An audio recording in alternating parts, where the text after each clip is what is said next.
Good evening and welcome to this additional meeting of the Audit and Member Standards Committee of Lichfield District Council. Chairman, We are also use your microphone, Chairman.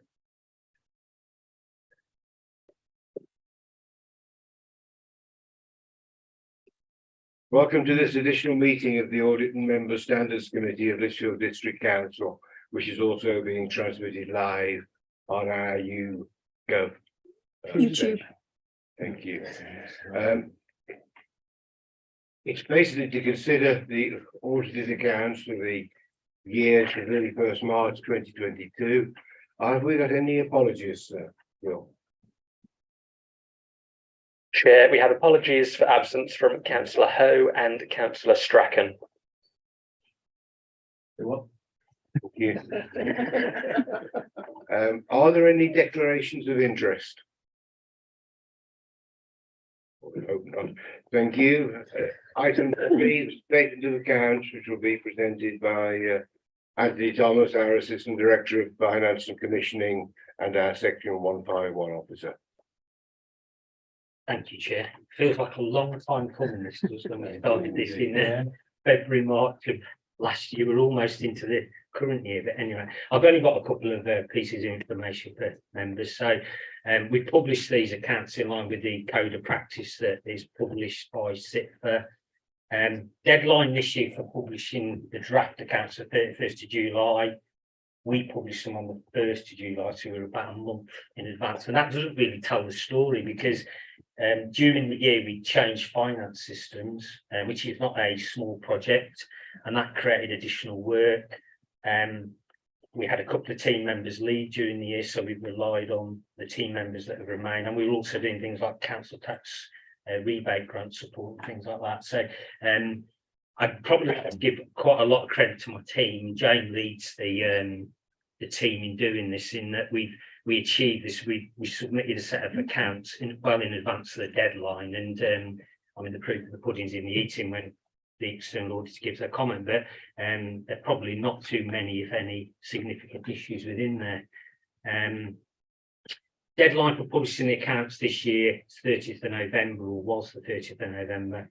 I've put in the recovery report, and I do think this is quite important, the trend for audit opinions by the deadline. In 17-18 we started up at 87%, and we've gradually reduced down to a low of 9% in 2021, which did have COVID impact, and it's not improved much in 21-22 with 12%. And there are specific reasons with this year in terms of there's a technical issue with infrastructure accounting which affects the bigger authorities, but it's still a really low percentage in terms of completion by the deadline. And it is an important document from a governance point of view. It gives confidence to citizens and stakeholders and the public that the authorities providing value for money services, and it's spending its money legally, and that the figures we're using going forward have got some assurance to them. And it's something that definitely needs to be addressed, and hopefully the PSAA procurement and the changes that have been made will address that. We've reached the stage where an audit findings report can be presented to the committee, and Kirsty will go through that later. Once all the outstanding issues have been addressed by the council, the auditor will issue an audit opinion, which we will then include in the statement of accounts and publish. To complete the accounts, we're seeking a delegation to the chair to sign them after the meeting, and approve any non-material changes. So that's disclosure notes, very small rounding errors and things of that nature. So if anything more fundamental were to come out, we would come back to committee to get approval. As I said, the auditor's findings report will be discussed later on the agenda, and it will provide assurance to the committee and council that the accounts are prepared within the requirements and present a true and fair view of the financial position at 31st of March 2022. The external auditor is required to obtain written representation from management that we've disclosed all material matters that affect the council's financial position through a management letter of representation, which is drafted at Appendix A, and the accounts are shown at Appendix B. There are 4 key statements in the statement of accounts. So there's a comprehensive income and expenditure statement. This differs from the numbers we put in the Money Matters report, principally because it's prepared using generally accepted accounting principles rather than statutory or funding basis principles. And there is a reconciliation in the cover report as to how we go from what we present in our Money Matters reports and in the narrative forward to what's in the accounts. There's something called a movement in reserve statements, which shows how the council's reserved and moved over the year and how they're impacted by statutory changes and overrides, etc. There's the balance sheet, which is the snapshot of the council's assets, liabilities and cash balances and reserves at a point in time. As ever, the most significant impact on the balance sheet is the pension fund valuation. If you remove the pension fund liability and the unusable reserve, which largely offset each other, you see a more consistent trend. The pension fund valuation swings significantly and it distorts the accounts quite significantly.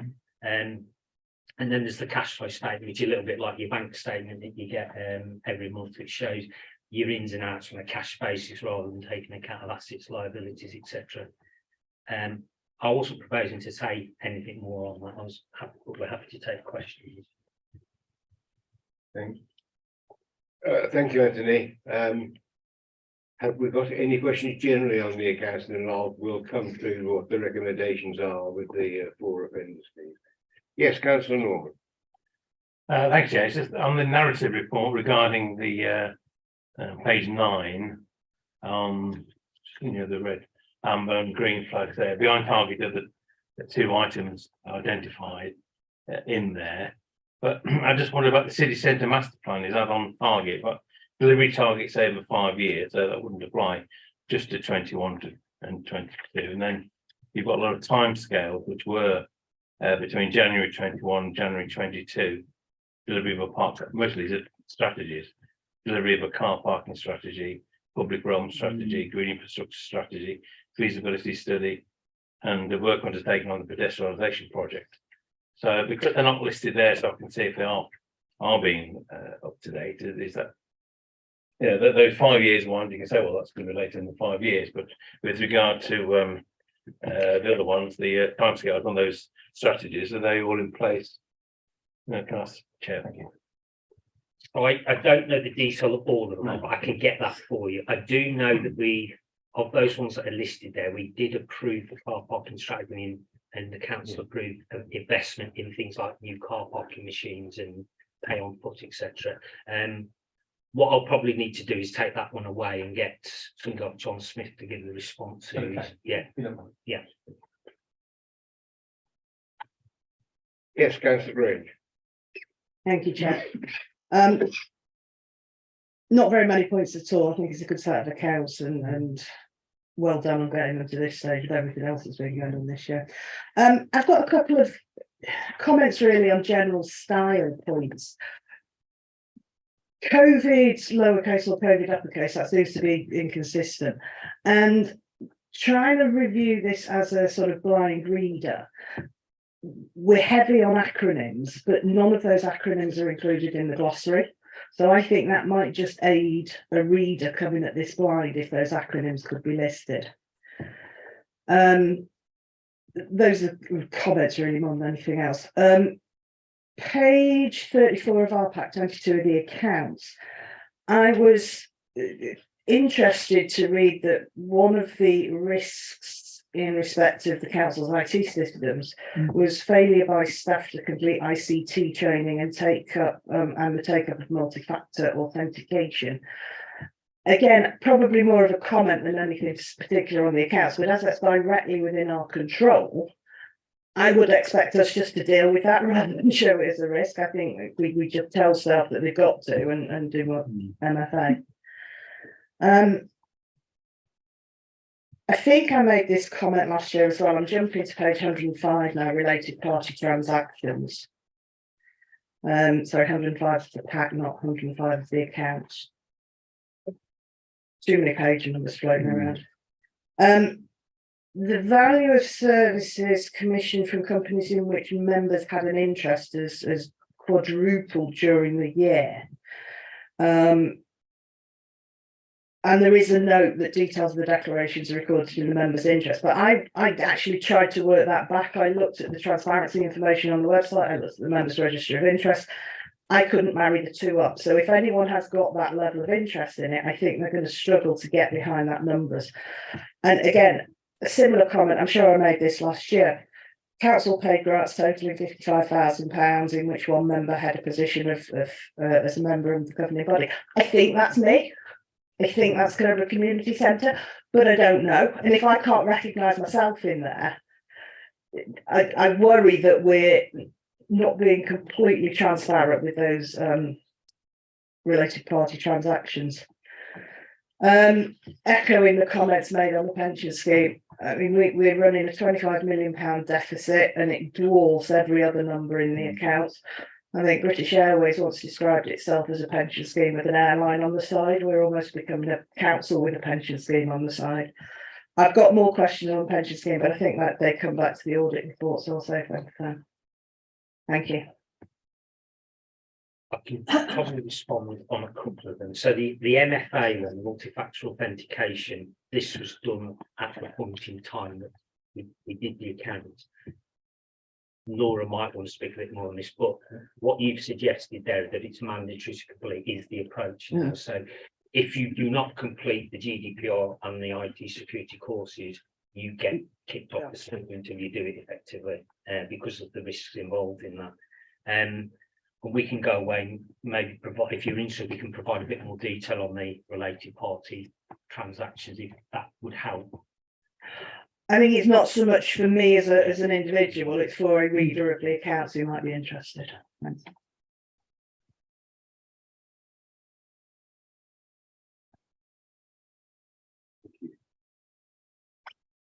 Chair, is it possible to Not.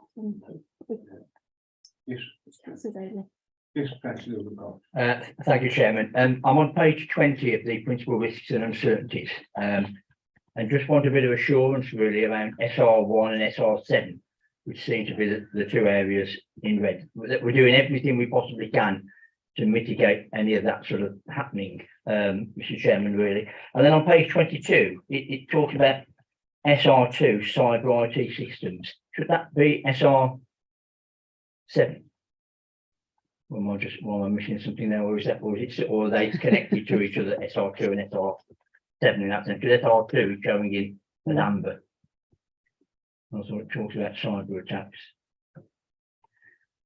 So, okay, on SR1, at that point in time, it was classed as a red risk, and the way we were managing that risk was to make sure we got a robust set of estimates in a medium-term financial strategy that looked forward a period of time.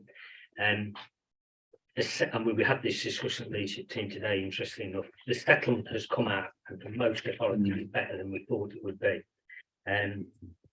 I've taken the decision today that we can lower that risk as a result of that. I don't think we're in the red area anymore.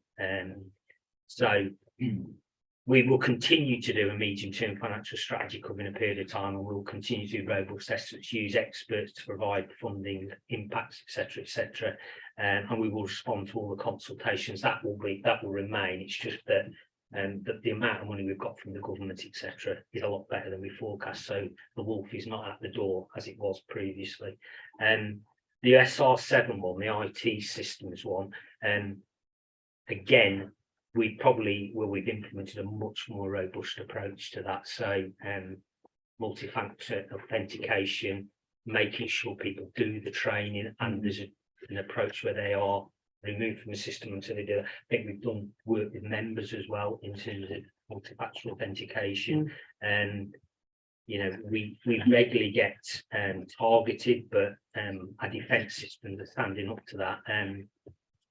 We are bringing in IT support as well to help from an external company to help in terms of capacity, expertise, and do further improvements. So, and we keep all our systems up to date with patches. So you can probably argue we do as much as we could do to defend against that, but it's not perfect when you're talking about potentially state players, etc., with huge amounts of resources.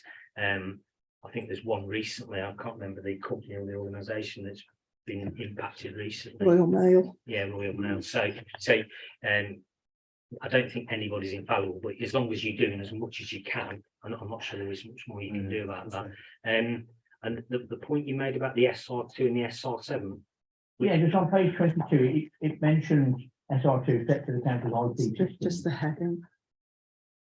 And that, Oh, yeah. I was just wondering whether Yeah, I that think is the heading's wrong. I think it just Okay. needs updating. fine. then. We can do that.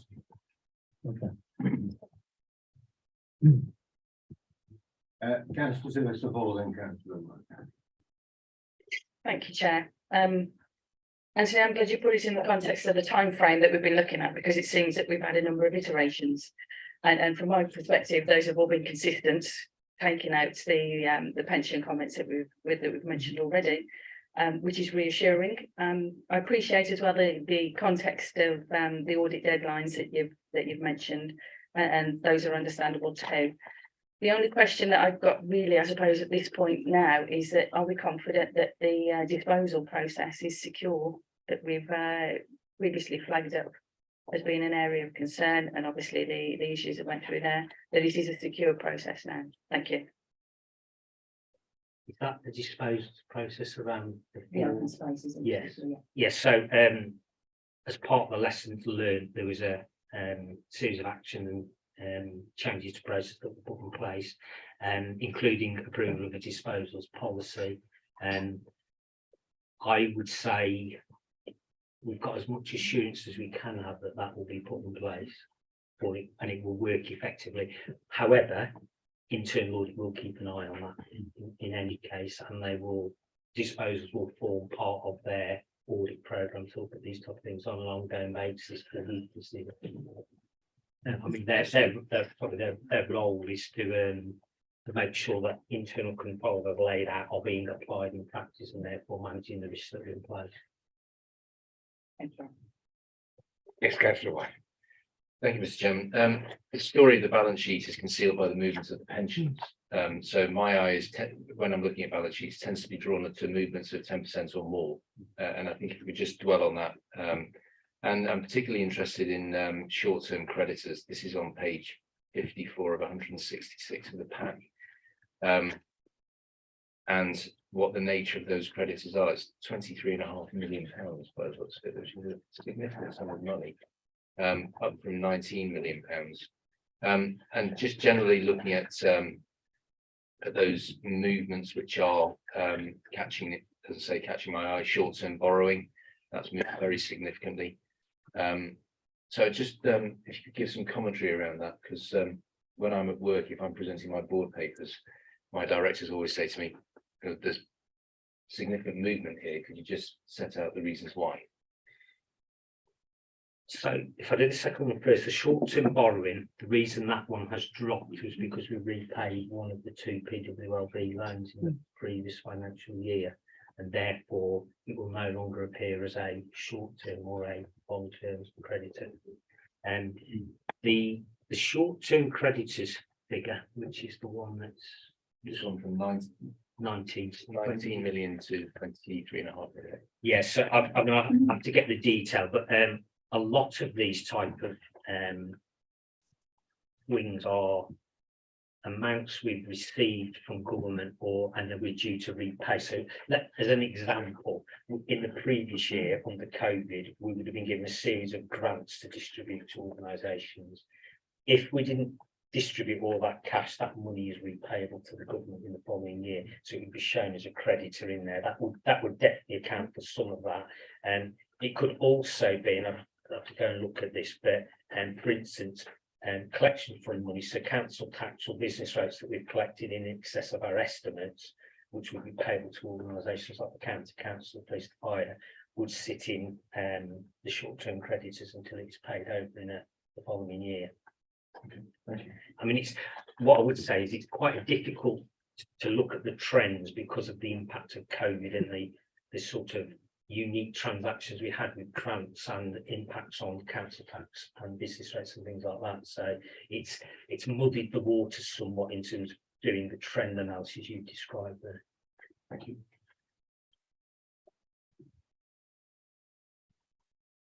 Thank you. Yes, councillor Norman. Just to add about the open space issue, that was easily resolved insofar as all you got to do is go through a checkbox there, and that we were sure that would happen. And it is very simple, and so that I'm confident that will not happen again. So.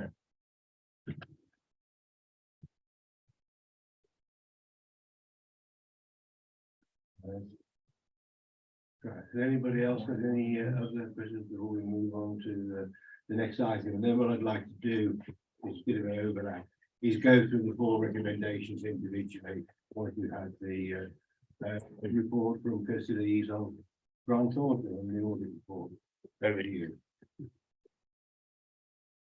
Thank you. So just to say that after our his apologies, he's particularly under the weather this week, so he's currently on bed rest. So it's just me this evening. I will take the report as read and then run through the key highlights. Just to note, the report is still a draft as the audit hasn't been fully completed, but we don't expect there to be any significant findings from the remaining work still to finalise. And we anticipate issuing an unmodified audit opinion. You can find the list of outstanding matters on page 131 of the pack. I think I've mentioned previously in an update to this committee, but just to highlight again that our materiality thresholds were amended slightly from those reported in the audit plan, because we base our materiality thresholds on the council's gross expenditure, and at planning we'd based it on the prior year expenditure. And then we got the 21-22 draft accounts, and the gross expenditure dropped quite a bit. So just to reflect that, we dropped our materiality threshold. Moving on to the work on the significant risk. So looking at the presumed significant risk around management override of controls, we undertook a lot of work on journals that had been posted during the year. Because of IT control issues that we'd identified, which we can talk about under the new ledger risk, we had to scope the council's underlying control environment as a higher risk than we would have previously. But actually from the testing that we've done to date, we've only identified one issue, and that was the journal that had been deleted from the system by the system provider, not by the council. And we haven't identified any instances of management override at the council from the work so far. Looking at PP and investment property valuations, again with the caveat that the work is still being finalised, we haven't identified any significant issues around the process of having the asset revalued or any of the individual asset valuations themselves. Turning to the next page for the pension liability. We identified that the assumption for salary growth that had been used by the actuary was slightly outside our expected range based on the work of our auditors expert. Had the actuary used the lowest assumption within that expected range, this would have decreased the net pension liability on the balance sheet by about £276,000. It's not necessarily an audit adjustment, it's just a bit of estimation uncertainty and perhaps some disagreement between management experts and auditor experts. In relation to the new ledger system, our IT audit colleagues have been involved this year, and their report is included as an appendix to this audit findings report. As mentioned, we identified a deleted journal, but management have produced a paper for us investigating that, and both management and we are satisfied that it was an isolated incident. The IT audit findings also include significant deficiencies relating to both the old ledger that the council had for the first 6 months of the year, and then the new ledger for the last 6 months. And that was around the segregation of duties of users that have access to the system. And there were a few controls where we weren't able to gain assurance because the evidence wasn't available. So we couldn't review it, and we couldn't conclude on those. The detail on those is in Appendix B. And then just to recap, as mentioned previously, because we had to increase our assessment of the risk around the council's IT control environment, We did have to test a lot more journals this year than we usually would. And then just dropping down to the appendices, we've got the recommendation raised in relation to that deleted journal. Appendix B is the progress made on the prior year recommendation around the assessment of useful economic lives of assets. And that one has been actioned, so that's good news. So happy to take, just to point out as well, there aren't any actual adjusted or unadjusted misstatements, which is why that page is a bit sad. Or happy, if that's the way you prefer to look at it. So happy to take any questions, which I know are coming from Councillor Grange. Thank you, Kirsty. Councillor Grange and then Councillor Norman. Thank you. Pensions. I note your point made that if, oops, so that's now on. I note your point that if the actuary had taken the lower of the expected salary range, it'd be £276,000 decrease in the pension liability. But if it was the upper range, that would be a £5.8 million change. Given everything we know now about pressure on pay rises, cost of living, all the rest of it, how satisfied are you that that's not going to be a material difference to what we would actually see as an outturn? Second question, and then I'll let you do them both. I'm actually less concerned with the deleted journal during a system migration, provided staff haven't got the ability to do that. I mean, the software provider really shouldn't have done, and I hope you phoned them up handsomely and gave them hell for it. But I'm a little surprised about the number of risks that have come out of that new system, and the access controls, hierarchical controls, the segregation of duties. So I'd be interested to get both your view and Anthony's view on where we are in that process and what this year's audit report might look like, bearing in mind we're in January. Thank you. Okay, so I'll start with pensions. So the narrative in the audit findings report is just illustrative. So we have an expected range that has been provided by our auditor expert. Had the actuary's assumption fallen anywhere within that, we'd have been happy with it. Just because it's outside, we've specifically commented on it just to bring it to your attention. I think that's probably all the assurance I can give you. It's completely up to the actuary as management's expert and management to make those kinds of decisions. I think I'll probably leave it at that. Okay. And then in relation to the IT findings, just to comment on the deleted journal, I think there was a misunderstanding between the council and the system provider. It was posted in error by the finance team, and when the finance team realised, they asked the system provider to reverse it. That was then subsequently deleted, and I don't believe that the council have access to do that themselves. I don't think that anyone has the rights to do that within the council. So there wasn't any impact on the financial statements either. It all worked out in the end, and it was just because we do a certain procedure to check that the opening balances plus all of the transactions equal the closing balances, and we'd identified a discrepancy. But Anthony did a paper for us on that, and we are satisfied it was isolated. In terms of the deficiencies identified, I think it's important to note here that the ones relating to the old ledger Got it, gone. not really a thing anymore.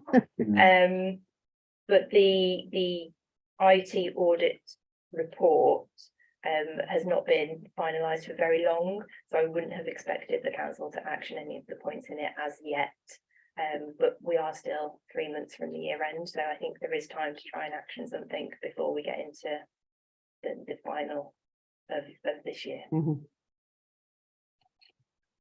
Do you want to give my perspective? So, I mean, I've been involved in finance system implementations. I mean, I was a system accountant for a while, and I think it's not unusually right that the consultants that do the implementation have enhanced access, and they often load things in and delete them, and you're never even aware they've done that. The mistake this consultant made was he deleted part of the transaction but didn't delete the other part, so therefore there was an audit trail that Didn't quite came work. out. My expectation with these type of consultancies is that they work to a set of standards, and that best practice around how they implement what they do, what they don't do, and how they do it. And this particular case has fallen short in that, and we have fed that back to the particular company that's involved. And we, as Kirsty said, we did do quite a lengthy piece of work around reconciliations, compensatory controls and things like that, that assured both ourselves and the auditors that it was isolated and it didn't affect the financial statements. Now, the issues on the both the Oracle system and the Civica system, we have used Oracle for quite a long time, and Grant Thornton do audit Solihull, who were the system providers. So we've relied a lot on the audit assurance that's come from Grant Thornton at Solihull, and we've never really had any significant issues flagged to us around that, but it was a contractual arrangement which Solihull did the system administration. And one of the things this has highlighted is, though, that the length of time between the council stopping using the system and the audit taking place is from October through till February, March, April time. So that's quite a length of time. So Solihull rightly have decided they need to decommission the system very quickly, the GDPR and for savings and for their own purposes, and therefore they've not retained the information that the auditors would need when they come to do the audit. I'm less concerned about the old so, ones. So they're just a little bit, but the other one, this system is used by 80 plus councils and police authorities and things like that. I can't speak for the supplier totally on this, but what we don't know that the controls as stated aren't being operated in the way the auditors would like, because the supplier hasn't been particularly engaging in working with the auditors to give that assurance. Their view is, and we've had numbers of meetings with them, is that they've got a number of quality controls and standards which they list out, and therefore they operate in line with those quality standards which they're externally assessed on. The 80 plus councils and police authorities that use this system, they say they've never had this level of scrutiny before. My point to them is that wouldn't it be better to do one set of controls and assurance for all 80 and then publish that information out, which there is a SOC report that they could do that, and other suppliers do that, but we've not got much traction in that approach, because I cannot believe it's sufficient for the auditors and the supplier to be doing 80 separate engagements around the same set of questions. But what I would say, a couple of other things I would say, is that it's a cloud or a software as a service based system. So you are handing some control and responsibility to the supplier, which is over and above what you would do on an on-premise type system. And that's managed through a contractual arrangement. But we have our own compensatory controls around that. So, for instance, the users, which I think is a big one in there about user controls, it uses single sign-on. So we do all the user management through our user setup, management, deletion processes, and that then flows through to the system that Civica provide. We then grant access to the users when they come back in to the council. And the one that gives me the most assurance that the things haven't been done that shouldn't have been done is we do reconciliations, including to feeder systems and other sources of assurance that mean there aren't any issues with the figures in the accounts. Thank you. Could you just come back on a couple of those points? I think one of the points that the auditors made, though, was the type of users we have got in place, and there didn't seem to be a lot of tailoring in terms of what those users could access being specific to their jobs. So I think that's something to address in terms of those hierarchical and who can see what in a system. And if you have got people who need a higher level of access outside of their day-to-day jobs, give them a separate log on that's their sysadmin type log on. I'm surprised that Civica won't give you any sort of audit logs at all in order to be able to track what those open access people are doing. That might be worth a specific question. Take the point on compensatory controls, but I'm casting my mind back to when I was a girl. What we're looking at there is putting in place what I used to call detect controls, or what were detect controls, rather than those prevent controls, which actually stop things going wrong. So I think I take your point, Anthony. I'm hearing that you're not overly concerned, but reading this report, I think there needs to be let's not leave it till this time next year to come back on some of those points, and maybe that's a point for the chair to pick up some of these IT points in a non-signing off accounts type meeting and just scrutinise them a little bit further. Thank you. Can I just come back on the Yeah. on the sysadmin because I didn't cover that in my points.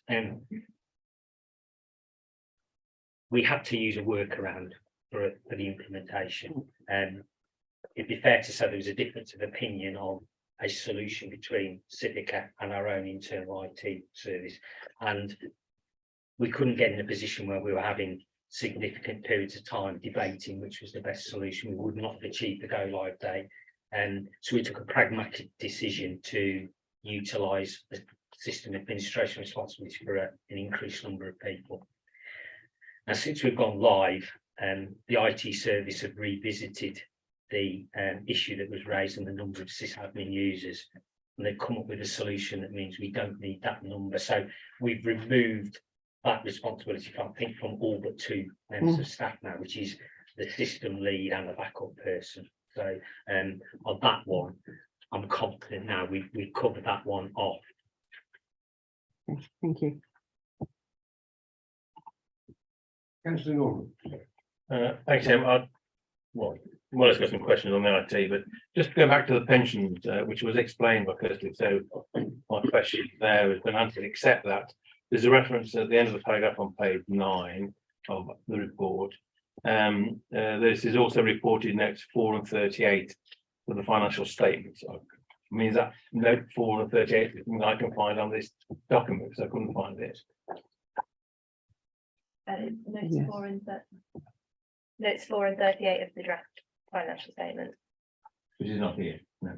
It's Anthony's. Yeah, that's right. Yeah. Sorry, I just spent some time looking for it. I don't blame you, don't worry. That's just obviously me. But on the IT issues, those concerns have been discussed. I mean, the concern about Solihull and they sort of doing their own thing in some ways. You've got a problem with the supplier, and I'm not sure it's good or bad to have the same accountant. You can say, same auditor, you can say that's not a good thing necessarily, but both views.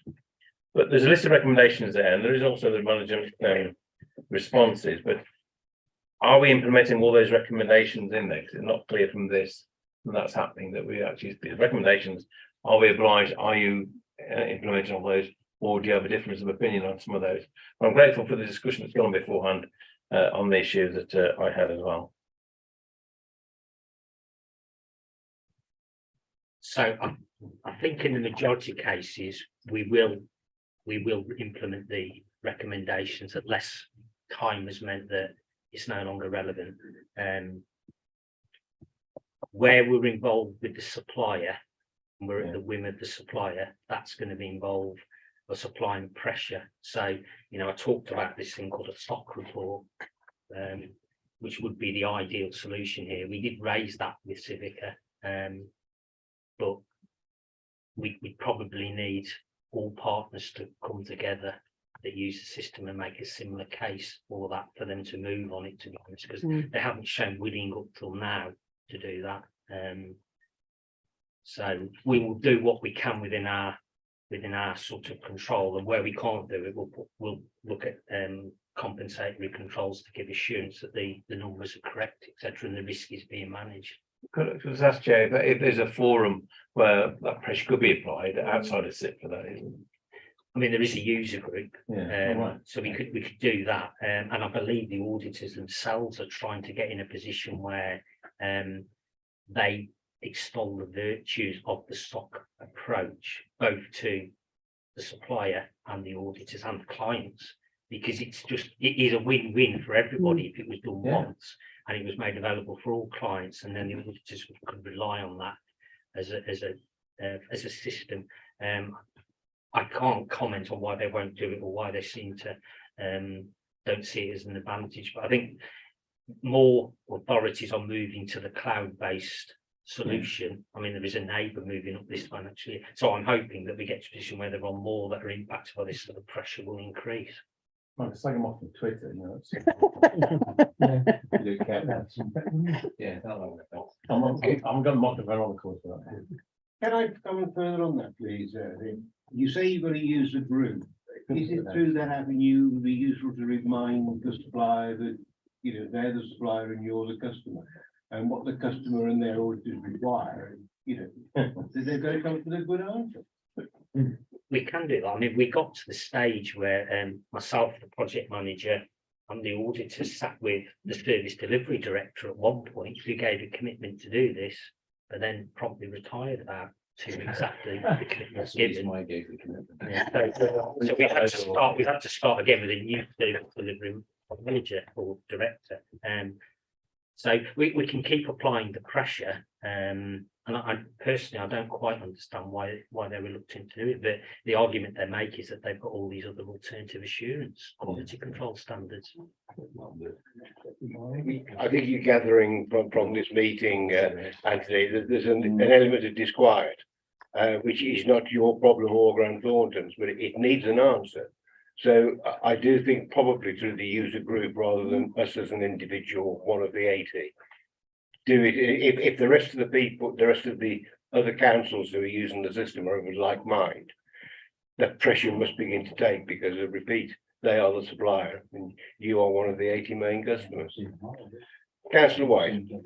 It might be helpful, but perhaps we could speak to Dave about forming it as a users union. And, I know that Dave will do it very cheap or free. How much does he charge? Anyway, that's a light-hearted mention of it. Couple of points, if I may, Mr. Chairman. Access control and multifactorial authentication. Councillor Grange pointed out that multifactorial authentication isn't as rigorous as it could be, indeed should be across the authority. And I'd just like reassurance from you that the access control for the financial systems, if it's not rigorous for the multifactorial authentication, that it is absolutely rigorous for the financial systems. And following on to that, you revealed to us this evening that the SIS control is limited to 2 people. The experience I've had of observing fraud taking place in organisations is if you get those 2 people cooperating with each other, you can very quickly find yourself in a great deal of difficulty. So I was coming to that point, Steve. So can I suggest that you make it, you either do rigorous vetting of the 2, and if one of it's you, then somebody's going to have to vet you, or alternatively go for 3, because you cannot have a situation where you get 2 people cooperating, going, tell you what, I'd like my kids to go to a different school, fancy a nice holiday and all that sort of jazz, and then it takes 2 years for the auditors to detect it. I've seen it. And so I just wouldn't want a repeat. So the next point, I suppose, to the auditor really, Mr. Chairman, I see a lot of councils, many people around this table. Councillor Wilcox, as his representation through the LGA, sees a lot of councils, and you see a lot of councils as well. And so the questions I put to you really are, in your view, is this a well-run council when you look at others? In your view, are we financially stable and able to move forward? Because it's important to know this and get it on the public record, because if we don't have it on the public record, then the people we represent can't have confidence that we are looking after their money in the way that they anticipate. Because it's a serious issue, isn't it? Taking tax from people, spending it in a way that perhaps they wouldn't choose to spend it. So I'd be grateful if I could have that reassurance, Mr. Chairman. And by the way, and part of the other reason for the reinsurance is it's you that's got to sign the letter. Not me, and you're retiring too. Oh, congratulations. So I wouldn't like to comment just yet on those questions, just because it's a bit outside the scope of the audit opinion on the financial statements, but it is something that we look at as part of the BFM work. So governance is one of the areas that we look at as part of the value for money work, and that work hasn't yet been done for the 21-22 year. So we're hoping to issue our reports on the BFM work by April. So if I may, Mr. Chairman, come back, and Carry I'm on. doing a Dave. So will that come to a public committee meeting? Because it's important that that is set out in the public record, whatever you're finding. Yes, yeah. So usually we present it to the audit committee, so it would be published 5 clear days in advance of the meeting. Although I think there is a recommendation that auditors annual reports, which is the report that covers the BFM work. There's a recommendation that those actually go to full council now. So I think it's up to the committee whether we do it as an audit and member standards committee or whether we go to full council. Can I suggest that we do it both? Because before this committee, before he goes to full council, we're much more expert than the general council, without being rude to council, but it's a fact. And I think it must come before this committee, before he goes to council. Yes, Anthony. I was just going to respond to Councillor White's 2 questions that aimed at my direction.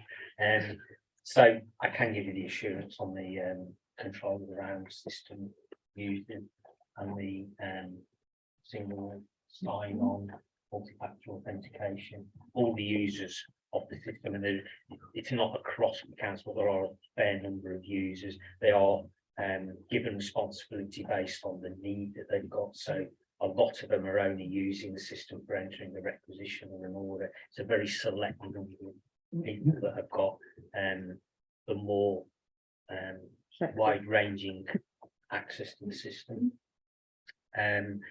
I'll take on board your comment about the 3 system administration, and we'll go away and we'll look at having a third one. And again, Anthony, put that in the work programme for future meetings, please. Thank you.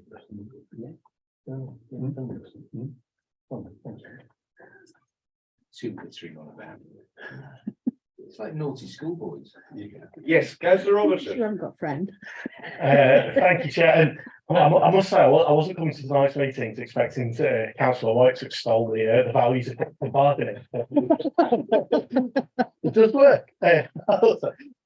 Which is really flippant. And can I mirror the views of everybody else of saying that user group, I think, needs to go back to quite strongly.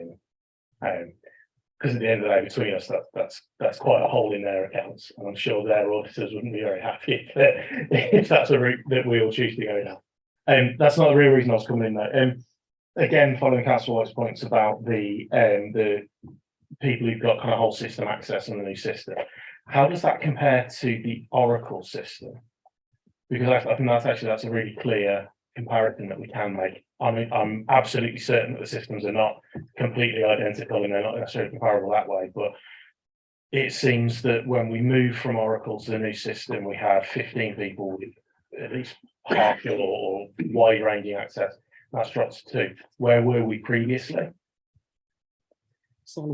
Yeah, so the difficulty is it's not directly comparable because system administration responsibility sat with Solihull in that, and they had a team of people that were not only maintaining our element of it, they were doing their own element of it, which is a much bigger one. So I don't know the exact numbers, but I would estimate that you're talking of more than 2, probably in the region of less than 5-ish of the team of people that would have that responsibility. The only reason we gave it the enhanced number was to overcome this short-term issue on implementation.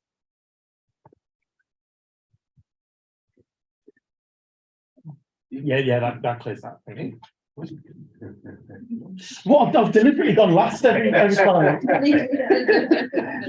Yes, Well, you Councillor keep saying, I keep Sylvester looking Hall. all your questions, you've done the same to me. Thank you very much, Chair. Yeah, when I was looking through this part, the points have already made, I'm not going to repeat those ones. I think just a comment on some of the other aspects which are subject to inherent fluctuations, such as with evaluations, I think would be useful to highlight. And then the other part, which I think is a positive, from my perspective, we always look at how we triangulate information. And I was curious about the confirmation request from third parties. So we approached council's banking, investment, borrowing counterparties. Permission was granted, responses were received, which I always thought is a good start if they actually respond. Are they required to do that? But also it was positive. What type of things are in there that we'll be able to confirm all the good things that we're extrapolating from this? Thank you. So just on the third party confirmations. So we write out to the council's counterparties. I don't think they are under any obligation to respond to us, but it's nice that they do. Sometimes we have to chase, but as expected when you're an auditor. It's nothing exciting. They just write back and confirm the balances that are held. And then we tick them off and make sure that they will match. Not exciting, but jolly relieving, I would say. Yes, I would think so, yeah. And the valuation parts. Remind me what the question was, sorry. The inherent fluctuations in there, so it mentions that with the estimations that go through, the confidence that those valuations are accurate and reflecting what we expect them to. Yeah, so valuations fluctuate with market trends, and because the council has revaluations every year, they are subject to sometimes quite significant valuations, especially with the pandemic and house prices going up and down and all around. It's not completely unexpected that there are significant movements, and we've not identified anything that would suggest that they were incorrect materially. Thank you. Yes, Councillor Wilcox. Thank you, Chairman. On the last but one page, on your fees, it says at the top of the page that you confirm that our final fees charged, but then in the final fees it says to be confirmed. So is it going to go down? That's the idea. I don't think I've ever seen an audit fee go down, so don't get your hopes up. It was TBC at the time of writing the report. Given all of the issues that we'd found around the new system implementation and the ledger and the deficiencies, I think there potentially was talk about charging additional fee for all of the additional work that we'd undertaken. Please don't hold me to this because Aptar isn't sat next to me, but I don't think we are planning to charge the council any additional fees for the 21-22 audit. Way to sell it. Yes, Councillor White. You've got to love Councillor Wilcox. He's always trying, isn't he? Can I just ask about public consultation of the audit documentation? Now, Steve might be able to help me out. Councillor Norman might be able to help me out on this. Years ago, it used to be the case that members of the public could raise inquiries of the audit. They would then be investigated and work would be done to address the issues that they had raised.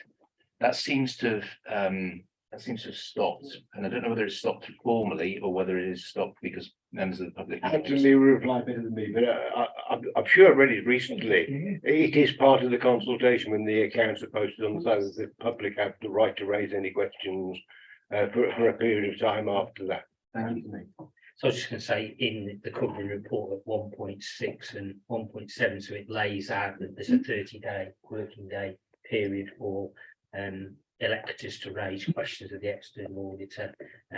We haven't had any last year.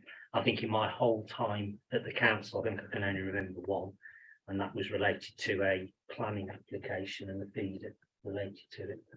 We used to get them every year. Is it that we are less interesting than we used to? Shall I take first? That's the reason why I'm stuck on the side with no mates. I think, don't quote me on this, but I think it often depends on whether you've got electors that are particularly engaged. I mean, the phrase used to be used, armchair auditors. So some of the bigger councils have people that routinely go through the accounts every year and ask for quite a lot of information and to ask questions around. We are fortunate that we don't have that situation, and not that I wouldn't encourage people to do that, because that is their right. But I mean, I would hope that our trend of getting audit opinions promptly with no issues and it being good value for money assessments means there's less need for people to do that. Okay, thank you. Sure. Yes, Councillor. I think Anthony's right there, but I think also maybe that in Councillor White's head is every year you get somebody used to ask for the budget book at great expense, which they're entitled to have. That's what used to happen going back quite a bit, including, by the way, including one of the councillors from Flexley that used to be annoyed when it stopped. So I think that was more than that, more likely that is your recollection in your head. I think rather difficult questions. Thank you. Just before we move on to the recommendations, Anthony, and because I've got one sort of item on page 93, item 16, the short-term debtors. The bad debt provision has increased from 1.229 million to 1.505 million, which is quite a big jump. My question really is, who's the most senior officer who agrees the bad debt reserve provision changing? And more importantly, who's the most senior officer or person who technically approves every write-off? So I'm the person that approves the bad debt. We're always smiling. Right level. I do it in consultation with the corporate debt manager. She will give her opinion on council tax business rates and sundry debt. And sometimes we apply our own judgment within the accounts team for particular types of debt. So public sector debt and those type of partners will apply low percentages, but it all sits with me as a section 151. The write-offs, there is a scheme of delegation which can't remember the level. I've got £1,000 in my head, but I tend to write off the smaller ones, and Councillor Strachan is involved in ones above the threshold. I think it was a point made at this committee a number of years ago about having member involvement in the sign off for the higher value ones. So yeah, Councillor Strachan just sign those off. Excellent, and delighted to hear that, because I think it was me who introduced it, and I think it's absolutely right that continues. You need an outside look at an important item, because sometimes you can see trends that way. Thank you. If we move on to the recommendation, which I maybe take one at a time. The first one. Well, I was going to help you moving them, actually. Thank you. The first one is to note the external auditor's findings report, agenda item 4, which started on page 129. Are we happy that we have done that? I think we might very happy with it. Thank you. Second one is to approve the letter of representation in appendix A on page 11. Are we all happy with that? Because again, it's good practice that the chief exec and the leader of council secretary sign it. It gives us the chance, quite rightly, to look at it. Thirdly, we approve the council statement of accounts for 2021-22 in appendix B, which begins on page 13. And lastly, and this is always a difficult one, approves the delegation of authority to me to approve any non-material changes to enable the completion of the statement of accounts. And I think Anthony did mention in his original talk, it is his choice of whether it's non-material or not mine, which I think is important.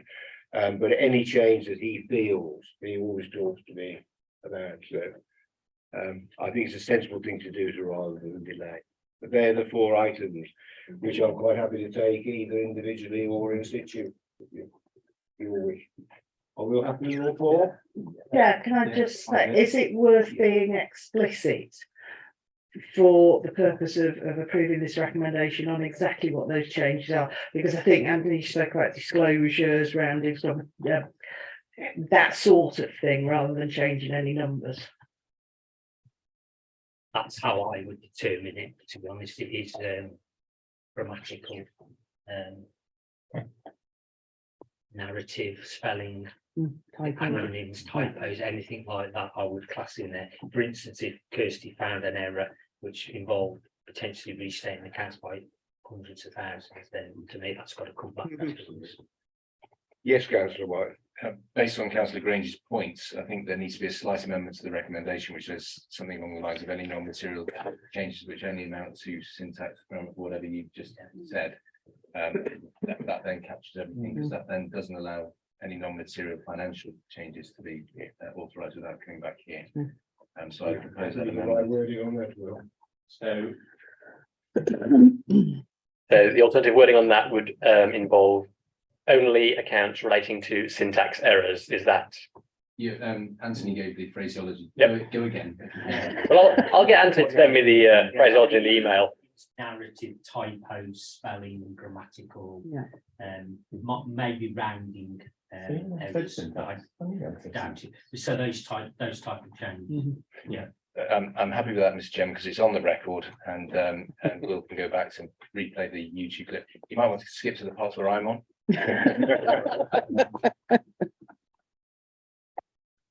Thank you.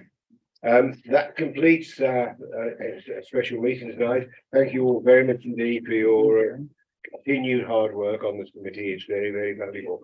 And we have our last, I think, proper one, as it were, in only about 3 weeks' time. So I look forward to all seeing you then. Thank you. Close the meeting at 7:02 PM.